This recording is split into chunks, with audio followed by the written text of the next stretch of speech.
ആരോഗ്യരംഗം ആകെ വഷളായ സ്ഥിതിയാണ്. കാരണം ജനങ്ങൾ മടുത്തു. ഭരണം വേണ്ട. വിലക്കയറ്റം കൊണ്ട് ആകെ പൊറുതി മുട്ടി. ഭരണം നല്ലതല്ല. ഒരു മാറ്റം വരുന്നത് നല്ലതല്ലേ. രണ്ടാമത്തെ പിണറായി സർക്കാർ നല്ല 10 വർഷവും കേരളം പിന്നോട്ടാണ് പോയിട്ടുള്ളത്. അപ്പൊ തീർച്ചയായിട്ടും കേരളത്തിൽ ഭരണമാറ്റം നിർബന്ധമാണ്. രണ്ടാമതൊന്ന പിണറായി സർക്കാർ മുച്ചൂടും അഴിമതിയിലാണ്. ആരോഗ്യരംഗം ആകെ വഷളായ സ്ഥിതിയാണ്. ഇനിയൊരു തുടർഭരണം വേണ്ടെന്നാണ് എൻ്റെ അഭിപ്രായം. ഒരിക്കലും നടക്കില്ല. കാരണം ജനങ്ങൾ മടുത്തു. എല്ലാ മേഖലയും തരിപ്പണമാക്കിയാണ്ടുള്ള ഭരണമാണ്. 10 വർഷത്തെ LDFന്റെ ഭരണം എല്ലാ വിഭാഗം ജനങ്ങൾക്കും ബുദ്ധിമുട്ടുണ്ടാക്കുന്നതും അതുപോലെ എല്ലാവർക്കും വലിയ മടുപ്പും ഉള്ള ഒരു ഭരണമായിരുന്നു. LDF ഭരണം വേണ്ട.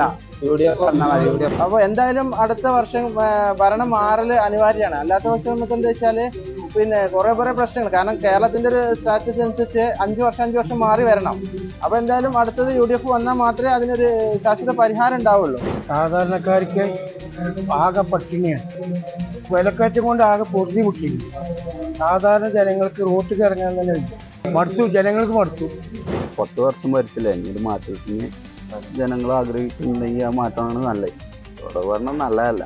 എൻ്റെ അഭിപ്രായത്തിൽ 5 വർഷമേ പാടുള്ളൂ എന്നാണ്. ഒരു മാറ്റം വരുന്നത് നല്ലതല്ലേ. ഇവിടെയായാലും പഞ്ചായത്തായാലും അങ്ങനെയാണ് വേണ്ടത്. കാലാകാലം വയ്ക്കുമ്പോൾ അതിനൊന്നും ഒരു ഇതില്ല. അത് 10 വർഷത്തിൻ്റെ അല്ല, അത് തുടർഭരണമാകുമ്പോഴത്തേന് പിന്നെ ജനങ്ങളുടെ ആവശ്യങ്ങളൊന്നും പിന്നെ ഒരു കുത്തകയായി മാറില്ല. Like, share, subscribe.